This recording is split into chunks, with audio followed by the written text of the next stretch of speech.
Welcome friends. রাজ্যে সরকারি কর্মী শিক্ষকদের জন্য সপ্তম বেতন কমিশন ঘোষণা হয়েছে। আর সামনেই ভোট, বিভিন্ন রকম প্রতিশ্রুতি ভেসে আসছে। সপ্তম বেতন কমিশনে কত শতাংশ বেতন বৃদ্ধি হতে পারে, সর্বোচ্চ বেতন কত হতে পারে, সর্বনিম্ন বেতন কত হতে পারে।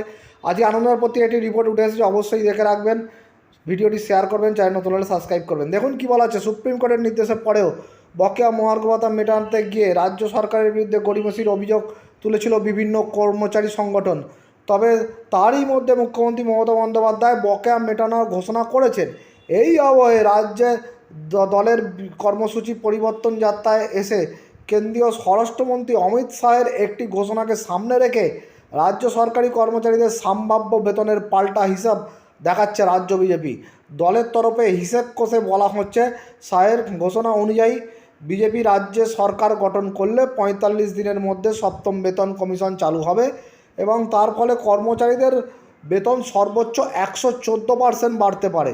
যদিও এর বাস্তবতা নিয়ে কর্মচারী সংগঠনগুলির একাংশে সংশয় প্রকাশ করে বলেছে, এই প্রতিশ্রুতি আসলে ভোটের আগে সরকারি কর্মচারীদের মন জয়ের নির্বাচনী প্রচার কৌশল। রাজ্যে ষষ্ঠ বেতন কমিশন চালু আছে। কেন্দ্রীয় অর্থমন্ত্রক সম্প্রতি সংসদে জানিয়েছে, ২০২৫-এর ৩রা নভেম্বর অষ্টম কেন্দ্রীয় বেতন কমিশন গঠিত হয়েছে। সুপারিশ জমা দিতে বলা হয়েছে ১৮ মাস, অর্থাৎ ২০২৭-এর গোড়ার মধ্যে। এই প্রেক্ষিতে কেন্দ্র ও রাজ্যের কর্মচারীদের বেতনের ফারাকের কথা বলে ধারাবাহিকভাবে সরব বিজেপি। এই সূত্রেই রাজ্য বিজেপির বক্তব্য, ষষ্ঠ বেতন কমিশন অনুযায়ী গ্রুপ এ সরকারি কর্মীদের মাসিক বেতন গড়ে ৪৭,১১০ টাকা। সপ্তম বেতন কমিশন হলে তা ১১৪% বেড়ে হতে পারে ১,৮৬০ টাকা।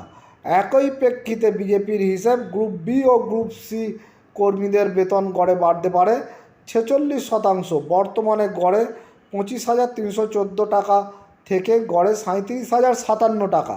যদিও বিজেপির প্রতিশ্রুতি নিয়ে সংশয়ে কর্মী সংগঠনগুলির একাংশ।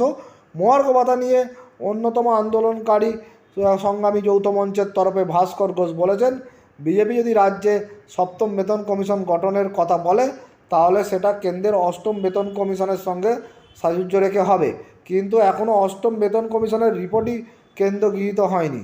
বিজেপি বরং রাজ্য সরকার করলে ৪৫ দিনের মধ্যে বকেয়া সব মহার্ঘ ভাতা মেটাক।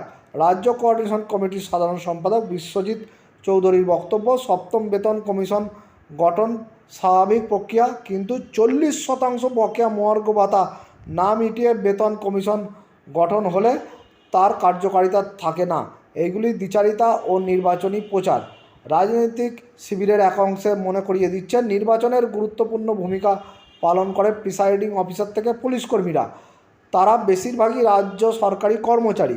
ফলে ভোটের মুখে সরকারি কর্মচারীদের বেতন বৃদ্ধির এমন হিসাব সামনে আনার নেপথ্যে সরকারি কর্মচারীদের দলের প্রতি আস্থা বাড়ানোর লক্ষ্য থাকতে পারে বলে ওই অংশের মত।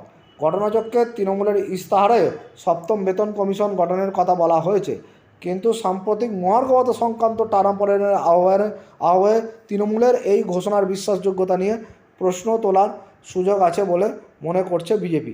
তাহলে দেখলেন যে যেহেতু সামনে ভোট, তাই বিভিন্ন দল এই প্রতিশ্রুতি দিচ্ছে।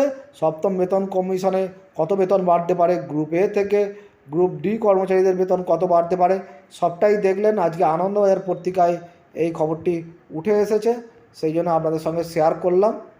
ধন্যবাদ।